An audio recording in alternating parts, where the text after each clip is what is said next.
nossa aula hoje é sobre Gênesis 4, 5, 6 e 7. Nós vemos aqui a triste história já começando de Caim e Abel. Importante nós notarmos o seguinte: Deus não é obrigado a gostar daquilo que nós oferecemos a Ele, mesmo que seja com as melhores intenções. Ele é uma pessoa, ele tem direito de não gostar ou de gostar.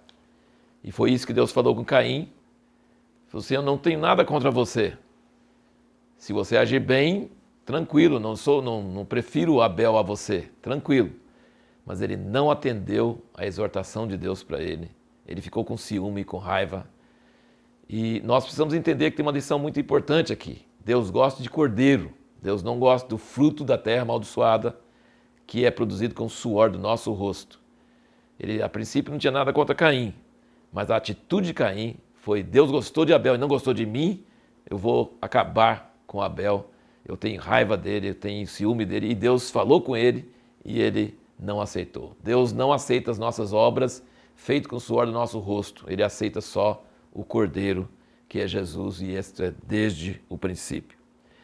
Veja bem, a terra já era amaldiçoada por causa de Adão. Adão não era amaldiçoado, mas a terra foi amaldiçoada por causa dele. E aqui, com a morte de Abel, Caim, Deus falou para Caim: a terra será amaldiçoada por sua causa. Depois, nós vemos o pai de Noé dizendo que Noé ia ser chamado consolo, ia consolar a humanidade por causa da terra que Deus amaldiçoou. Então nós estamos começando a ver que há alguns temas que começam no início da Bíblia e vão seguindo até o fim. Um dos temas é bênção e o outro é maldição. Deus viu tudo que ele fez e abençoou, e falou: frutificai-vos e multiplicai-vos.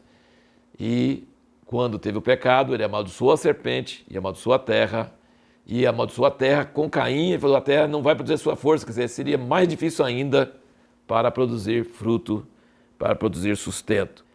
Agora, no meio de todo esse quadro triste, desse quadro do pecado, o primeiro homicídio, todas essas coisas, nós vemos coisas preciosas no meio de tudo isso. Enoque andou com Deus e Deus o levou para si. E nós vemos Noé andou com Deus e ele salvou toda a sua família e o futuro da humanidade. O que significa andar com Deus? Significa que você não só, todos os outros viveram e geraram filhos e filhas. Enoque andou com Deus e gerou filhos e filhas. Noé andou com Deus. Andar com Deus não é só existir, viver. Andar com Deus é conhecer Deus, é se alinhar com Deus, é fazer o que Deus gosta, é andar em comunhão com Deus. Enoque andou com Deus, Deus o levou. Noé andou com Deus e tudo que Deus falava com ele, ele obedecia, ele acreditava, ele confiava com grande custo pessoal. E ele conseguiu salvar toda a sua família. A Bíblia não nos fala nada sobre...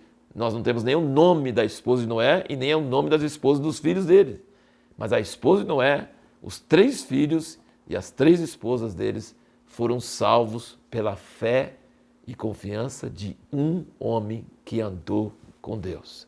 Ele salvou toda a sua casa, no meio de uma geração corrupta, terrivelmente corrupta.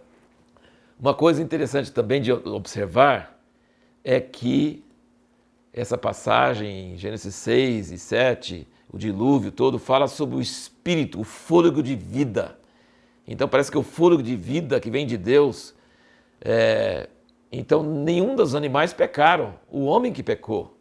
Mas pelo pecado do homem, tudo que tinha o fôlego de vida pereceu.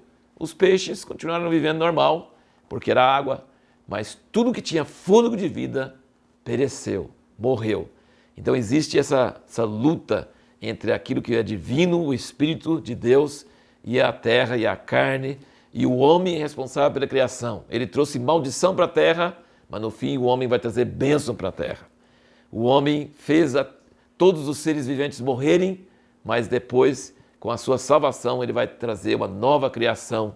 E vai ser maravilhoso, diz em Romanos 8, de 18 a 23, que a criação aguarda com ardente expectativa essa salvação, que o homem que trouxe a maldição para a criação, ele vai trazer bênção para a criação.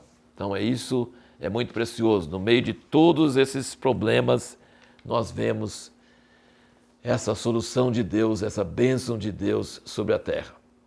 Terminando só mais um assuntozinho, todo mundo fica doido para saber o que significa os filhos de Deus coabitaram com as filhas dos homens. Nós não vamos entrar nos detalhes disso, mas é um exemplo de como você pode pegar a Bíblia para explicar a Bíblia. Leia Judas, versículos 6 e 7, e você vai ver que ele faz referência e traz explicação sobre essa questão dos filhos de Deus que coabitaram com as filhas dos homens.